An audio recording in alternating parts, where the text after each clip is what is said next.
Hello, everyone. Welcome to my session today. I'm very excited to be here. I'm sure you could tell it's my first time in Unreal Fest, so I'm very happy to be presenting the art of anamorphic lenses in the Witcher 4 cinematic reveal trailer. Let me start by properly introducing myself. Hello, my name is Sarah. I'm a Portuguese software engineer and a very proud dog mama. This is my little baby, Alpha. And my career started in the game industry, where I was developing prototypes and porting games for different consoles. And I also worked as a professor in the meantime, where I was, teaching tech courses, including an Unreal Engine 5 course. And a couple of years ago, I switched to the animation and VFX industry, so I joined Platige as an R&D developer. So I was mostly researching the new Unreal features, trying to support our projects and our artists. And lately, or recently, I stepped into the role of team and project manager, so I keep supporting our teams, like our R&D and pipeline teams, but in a different angle. And that's a little bit about me and my precious little baby. So these are the topics that I'll be covering in today's session. I will continue with the introductions as I show you the work we do in Platige, and then we'll dive into the project, and I'll share with you the main highlights and the main challenges we faced, and that will lead on to the journey we took to implement our camera, our custom camera. We called it the PI Cine camera, PI for Platige Image. And in the end, we'll wrap up with a few conclusions, and I'll try to save some time for Q&A. So if you have any questions, I'll try to do my best to answer them in the end. So let's continue with our introductions and talk a little bit about Platige. So we are a creative studio, nearly 30 years of experience in production and post-production projects across film, advertising, and games. We have a global reach with offices all around the world, including Los Angeles, Tokyo, Montreal, and our heart and soul are in Warsaw, Poland. But we all know that images tell more than words, so let's take a look at our show reel. Look what we can do.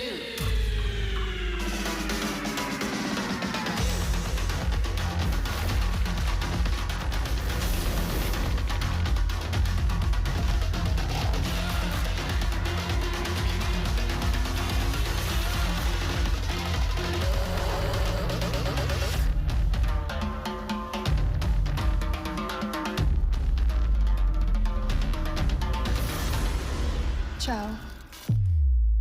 I love this ciao. In the end, it gives it a good flair. So since 2023, we became authorized service partners with Epic, and this is a very proud achievement for us because it really highlights our expertise and experience with Unreal Engine. So we are very proud of achieving this title. So let's move our attention to the Witcher projects. And to give you a little context, CD Projekt entrusted us with the tremendous task of creating the cinematic reveal trailer for the upcoming Witcher 4 game. And the goals were very ambitious, so that really led us to push beyond what was available at the time and really work with new technology. And truly, it wouldn't be possible to achieve this high quality without the work and expertise of amazing teams. So allow me to just do a quick shout out to all the people that were involved in this project, including our dear R&D departments for the incredible work. And very special thanks to Kuba Makitsky. He's a true Jedi Master behind this camera implementation. So huge thanks to everyone. But again, let's take a look at a little snippets from the trailer before I dive into more details.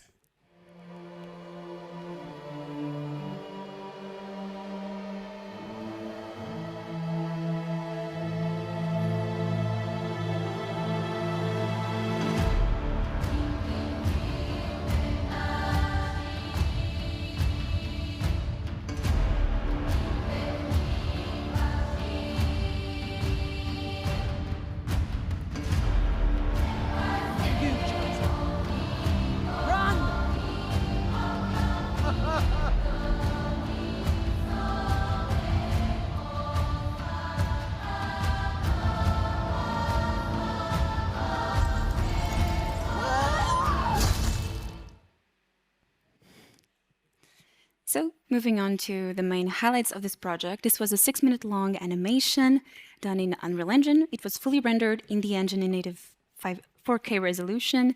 There is no post-production after, no comp, no effects added. We just used the third render, and this is what we obtained. We did use in-game assets. Of course, we enhanced them to look a bit more cinematic, but there were in-game assets, and it made it much easier to just migrate everything from the actual game to our production. And It might be a cliche, but one of the main highlights was definitely this fantastic collaboration that happened between Platige, CD Projekt, and Epic Games. I will elaborate on it a bit further in the presentation, especially in the conclusions. But trust me when I tell you that this was a crazy, crazy collaboration, and it really made it possible, especially because we had a bunch of challenges. And the first one is that from the beginning, we knew that we had to work in the client's engine. And to make it possible, we had to make sure that all our tools and automations and processes were compiling and working in their custom engine. And to do that, there was a lot of back and forth between us and CD Projekt engineers. And in the end, we had to spend some time during the initial setup to make sure everything was working properly before we even started the project. The second thing was performance. We had to make sure that we were working in the most optimal way in Unreal, and we truly needed our artists to, be able to even open the scenes without any issues. So that really moves into the third point, which is this daily support we had to provide to our artists as they were taking their steps into using Unreal for cinematic production. And these last two topics actually will guide our presentation further because one thing we knew from the beginning is that we needed to bring to life this specific chosen cinematic look. And to do that, we needed to recreate this unique feel of the anamorphic lenses, but in real time. This is one of the main requirements. Whatever solution we came up with, it had to work in real time. So alone, this was already a huge challenge.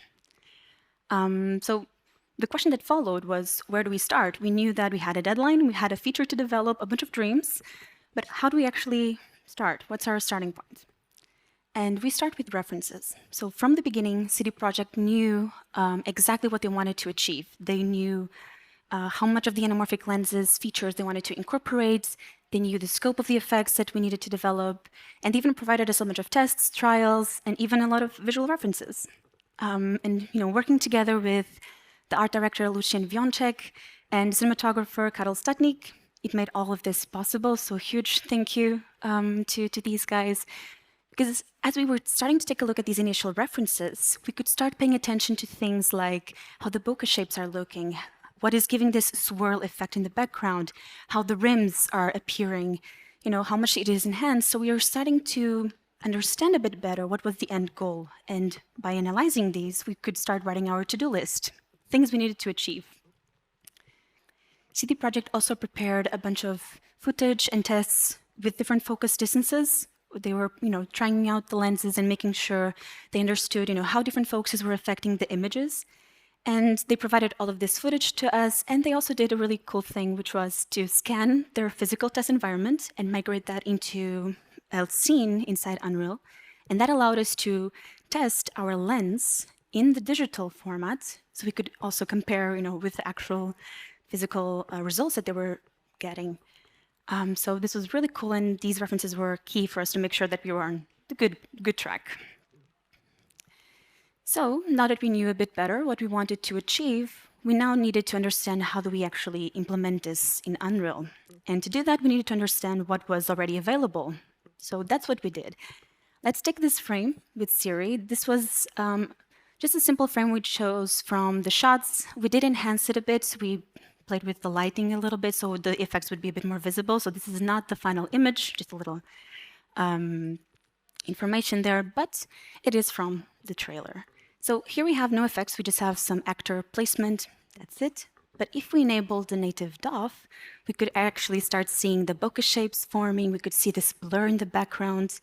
So we knew, comparing this with our references, that we needed to push beyond the native implementation. We needed to expand it. We needed more control over all of these little details that would control the shape of the bokeh, the rotation, all of those little things to actually match our references. So now that we know what we are working with and we know what we want to achieve, we could dive into the research phase. And this took a little while to figure out. So the first thing we did was, of course, study all the references, all the visual materials we received. And we did have a previous project that had a similar look to this, so we did create this solution in Nuke that was mimicking these effects. But as I mentioned before, whatever solution we were going to come up with had to work in real time. So even though this Nuke solution was not going to work directly, we could still study it to understand the logic, understand the math, and try to recreate it in the engine. So that's what we did. We studied this solution we had, and simultaneously, we were learning all the concepts, diving into documentation, learning the math, and just to make sense of all of these things combined. So, of course, here I'm making them like different steps just for presentation purposes, but these were all simultaneously. As we were exploring our solutions and diving deep into the concepts, we were doing all of this simultaneously. And one thing that was very important for us to do was dissect all of these individual effects to really understand what we needed to expose as parameters, for example. We needed to know what we are aiming to have control over. So let's do a quick exercise. Let's take our base reference image with no effects, and let's start adding a few things on top so you can really understand the level of detail we were aiming for. So let's enable DOF. Again, we have our bokeh shapes already created. And if we add in some radial blur, we can now see that the focus is in series phase, right? So everything else has this nice blur into it. If we now play with the squeeze factor, let me switch back and forth, you can see that those bokeh shapes are now being squeezed, right? So we now could control the shape of the bokeh. If we boost it, you can see that it starts to become way more visible. If you play with the rotation, we can now start to mimic this swirl effect that we are aiming with the initial references. So as you can see, they're always facing the center of the image. If we start modeling the shape, we can now have control over, how bigger the shape can be in one of the side or in the other, that sort of thing. Now, we also needed control over the rims, the inner and outer rims. And here you can see that it's much more enhanced and we could tweak them separately. If we enhance it a bit, again, it becomes more visible. If we add in some chromatic shift, you can see, especially in this little shape in the middle, you can see some slight red and blue coming out of the bokeh shape. And lastly, this one is a bit trickier to see, but if we add in the bandor effect, you can spot that those bottom bokeh shapes, they're actually being cutted. There's like a harsh cut in there, so that's the bandor effect. So as you can see, all of these little details were things that we needed to work, to improve the native DOF so that we could have more control over everything that I just showed you. So now that we know what we need to implement, we need a prototype. We could actually start developing some proof of concept. And there were a few ways we could do this in Unreal. Let's call it the quick way and the proper way. And our first prototype was actually done the quick way, using the post-process materials. So we did use this custom node available in the material editor to create a pretty complex shader that was mimicking all of these features. It was a very quick way to just test everything, like all the logic, all the math. And to be honest, the initial results were actually quite satisfying. They were pretty great. We could replicate everything, all the classical features from the anamorphic lens, including those oval bokeh shapes. And it did give us pretty fast feedback, so we were able to know very quickly which parameters to expose, for example, to the artist. So we were already thinking about what they would need control over and to tweak daily. So you can see here, for example, we already had things like the brightness, the radius, the focus distance, squeeze, simple parameters that we're able to just control directly from the material, and they could play it in real time. But as you can imagine, we did face a few challenges and a few issues with this approach. And if you're asking or thinking about what was the main issue here, it was timing. So we needed to control when our DOF pass would be running in the rendering process. And with post-process materials, they always run after the main render. And in our case, we needed our DOF effect to run after everything was rendered, but before those extra effects like the vignette, for example. So we needed to control when it would run, and with the materials, we couldn't really do that. Another thing was performance, as always. So this material solution was still pretty resources heavy. Even with more beefy machines, it was still causing some frame drops. And it wasn't a good solution in the end because we would still have extra effects in our shots. So we were struggling a bit with performance. Another issue we had was with temporal anti-aliasing. It was causing this flickering in the bokeh, especially with the out of focus and some blur adding in the scene. We had a fix for this. It was like making it higher resolution or even adding more temporal time samples, but we knew that it wasn't a long time solution. It wouldn't be a viable solution in the end. But we were able to work around this one. But it still got some nice twinkling effect. Another weird one, we actually named this internally as the touch of pink, because essentially our sampling algorithm was just reading outside the buffer, and it was causing this weird pink shift in the edge of the image. And we didn't really find a solution for it, but we did understand that it wasn't probably the materials would not be able to support it. So yeah, we were stuck with this issue with the artifact, with some weird artifacts. Another thing we were trying to figure out was the calculations for the circle of confusion, the COC, and we couldn't really find good ways of separating the in-focus and out-of-focus layers. So let me just show you a quick comparison between what we were supposed to achieve and where we got stuck in this PPM approach. So for example, here we are trying to focus on this bigger rock closer to the image.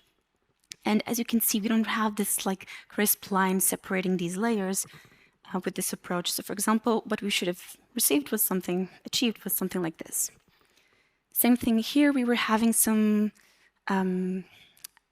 blur bleeding into like more sharp objects. For example, this straw here, we were supposed to be focusing on this one, and it was clearly a weird looking straw. As you can see, this is what we should have obtained. And same thing here, we are trying to focus on the meerkat, for example, but the in-focus and out-of-focus areas don't really have a clear separation, so we were struggling a lot with having this. And we ended up figuring out that we couldn't really separate the layer behavior in the PPM approach. So this is what we were supposed to achieve, and it got fixed after our second approach, which I will dive into a little moment. So there was no perfect solution for it, but we did find good workarounds to try to approximate these calculations, and we highly, highly recommend taking a look at this talk. It's A Life of a Bokeh from Guillaume Abadi. It's from SIGGRAPH 2018, and it really explains really nicely how Unreal Engine deals with DOF and how everything is working, so we couldn't recommend it more. So as you might be thinking, it was clear at this point that we needed a new prototype, we needed a new approach to deal with all of these things we couldn't really overcome. So this is the moment where we contacted Epic, and they gave us a really good tip on using scene view extensions. So that's what we did. The first thing we did here was extracting all the DOF code into a separate plugin. And the goal was, let's decouple this system, let's simplify it, let's play with it, let's just try to isolate it the best we can so that we could start studying it and building on top. Second thing was trying to start adding very simple parameters. Again, same goal. We want to simplify the system. We want to understand how it was built, and implement things like squeeze factor, for example. And after having a better understanding of what we were working with, we could start implementing the actual camera, and the camera would have the ability to register the SVE with the parameters we exposed before. Next thing, we dove into the longest part of our implementation, which was the extension of the DOF. So focusing on the bokeh features, having all of those details that I showed you before, we spent a long time here developing and making sure everything was accurately correct. And after, we were able to develop a very quick hack that allowed us to switch between the native implementation and our custom implementation. And we did it by simply using this console variable. It was like the depth of field quality. So when it was set to 0, we were using our custom implementation. When it was set to 1, we were using the native. And it was a very quick, very nice hack because we didn't have to change the source code just to switch between the two implementations. So it was pretty nice. And after all of this, we had our main priorities done, so we could start implementing the extra effects. And here I'm talking about things like the vignettes, the softness, radial blur, chromatic aberration, that type of effects. And we did them as separate shader passes, and they had to be in a very specific order to make sure they were working. So for example, time echo had to be the very last effect to be rendered. So yeah, taking our base, again, now we have custom DOF enabled. Let's take a look at how the effects actually look. Starting with the chromatic aberration. So you can see, especially in that bigger shape in the top, that we have the red, we have the blue shifts. And this is just the native DOF, sorry, our custom DOF with this specific effect on top. Going back to our base, we can now take a look at softness, and this is a bit trickier to see. Let me just shift between one and the other so you can take a look, but you can especially see it in Siri's hair. You have this like soft, nice blur added to it. Going back to base, we can now add in the vignette, and this is, I think, the easiest one to see. We have this like darker frame around the whole image, and we finish with the radial blur. So you can definitely see it. Again, Siri's face is the main focus of the image, so everything else has this like radial, nice blur to it. So with all the effects done, we can now actually finish off implementing the control systems for the camera. And we paid close attention to some automations and some cleanups. One of the bigger focuses of our team was to avoid clutter as much as possible. So as you can see in this side-by-side comparison, there's a lot of properties in the default Cine camera that we didn't really need. The ones we needed were actually just the lens component, the camera settings, and the post-process. So what we did, we just, we hid everything else. So what we have in our actual PI Cine camera is we hid the lens component, so we are just steering the parameters from the main camera actor. So, it's a bit more cleaner solution. And we do have the post-process and the camera settings together with all our extra effects, but we don't need anything else. So we were trying to make it a clean solution so it was easier for the artists to actually find what they needed to tweak. And with that in mind, let me just share a few quick tips. One thing we highly recommend is to customize the details panel. And in case you don't know, you can use the details customization interface to do it. Second thing is to define priorities for each category. And this means if you have more important features that should appear in the top, you can just mark them with an important flag, and that should make it appear in the top. So you're avoiding like scrolling too much, trying to find it. And again, you keep the clean design in mind. And the third one is to hide any unnecessary properties. Again, we're trying to make sure that our artists know how to use the tool. And for that, we just keep what's necessary and we hide everything else. Still keeping a few automations in mind, let's talk a bit about the lenses. So we did create this nice widgets so that the process of creating the lens files would be a bit easier. So essentially, the artist would just need to add in all the lens information, and then they could link it to different ST maps. And the ST maps were actually created based on the shoots or the shots from CDPR. And then the widget would just do all the work. It would create the actual lens file based on everything that was uploaded. Then for the lens distortion, we still wanted to give the artists a way to customize it manually. So what we did was we had the automatic approach, so they could just choose between different lens files for this, or they could still use the parametric distortion models to create to have more creative control over. So we kept both ways for them to adjust the distortion. And for the lens breathing, we did implement it by simply blending between different ST maps, taken at different focus distances. And yeah, we could simulate it pretty accurately. So let's take a look at how it actually looks in the end. So again, we have our base image with the custom DOF enabled. And if we add in the distortion, this is what happens to the image, right? So if you're wondering how everything looks combined after all of this time implementing all of these little effects and the little details, let me show you. So we have our base, no effects. We have the native DOF enabled, and now we have our custom DOF. So as you can see, we were able to improve the look of Bokeh and have way more control over how everything looks, how each pixel in this image is affected. So here are a few snippets from the actual trailer. You can actually see some of the bokeh shapes when Siri is sharpening her blade, or the background with the swirl effect, behind Mione character, and we are really, really proud of how it looks in the end. So a little shout out to Epic, because in Unreal 5.6 there is now this new feature for the Petzval lens, and for sure this would have been very helpful by the time, but nevertheless, it's a really amazing feature. So if you're curious to try it out, please do. It's now available in 5.6. And we're almost in the end. So let me just share a few brief conclusions, and then we can move on to Q&A if you have any questions. So for sure, our biggest challenge in this project was trying to achieve this cinematic quality within a game engine without having the need to rewrite the whole rendering pipeline. We did try with our first approach using the post-process materials. We had good results, but as you saw, there were a lot of things we couldn't really fix. So we ditched that. We spoke with Epic. We had an amazing tip, so huge shout out to Rod Bogart. We had an amazing tip to use scene view extensions, and that really did the trick.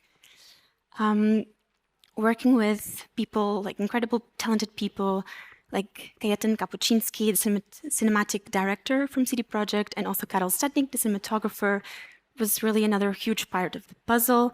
You know, just again, I mentioned it in the beginning, but this collaboration between 3 different companies and different ways of working was truly amazing, and it made it possible to achieve this quality.